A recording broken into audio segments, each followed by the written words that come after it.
Multiplying with decimals.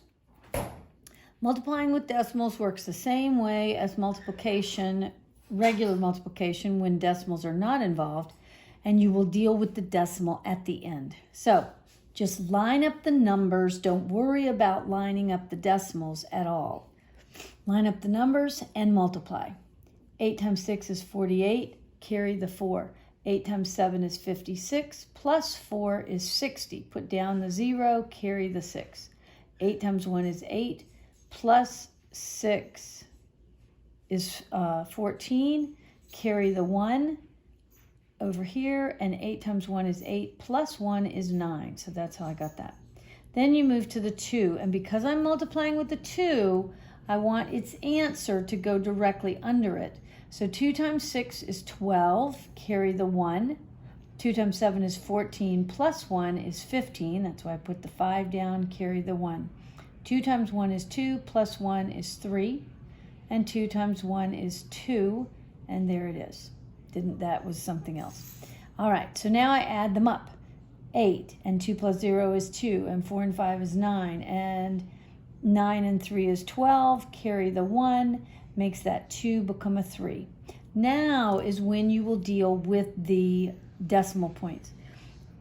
Now you want to count the number of digits behind the decimal, and you've got 3 digits behind the decimal. So you want to go to the back of the number where the decimal is when you don't see it, and you want to move it into place. So it's going to move 3 places to the left. 1, 2, 3.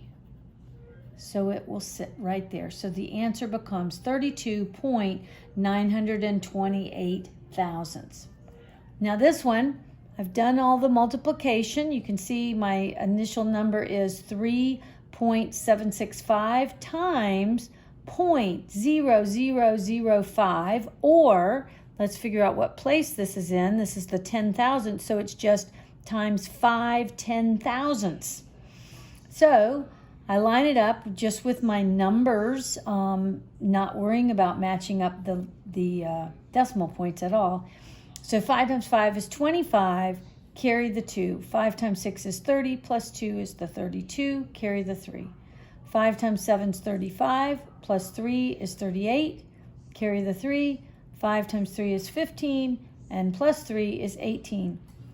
Now I have to account for the decimal places. I see 3 digits up here and 4 digits down here, so 3 plus 4 is 7. I go to the back of the number and I need to account for 7 places. I've got to move it. 1, 2, 3, 4, 5, 6, 7. So I've actually got to add in 2 more zeros and then put the decimal point. So be aware of that. And then the only thing with adding and subtracting decimals, we've just got to line up the decimals.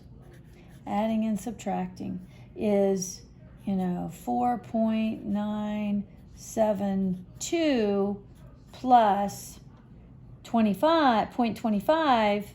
So you want to line up the decimals. Don't line up the numbers, line up the decimals.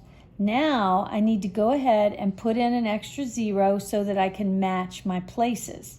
So instead of having just 0.25, I've got 0.250.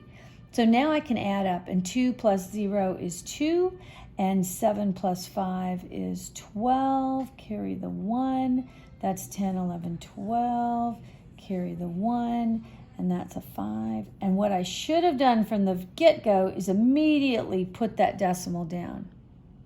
So now if I have a number that I want to subtract, let's say 3.572, and I want to subtract 2.1. Okay, I am lining up the decimal. I'm going to go ahead and immediately put the decimal down here.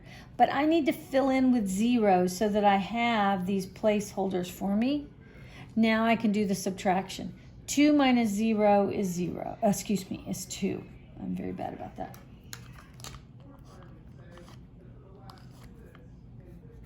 Okay, 2 minus 0 is 2. 7 minus 0 is 7. 5 minus 1 is 4, and 3 minus 2 is 1. And so there is the answer. So adding and subtracting, just make sure you line up the decimals. Multiplying, you do not account for the decimals until the very end, till after you've already done regular multiplication, and then start at the back of the number and move to the left.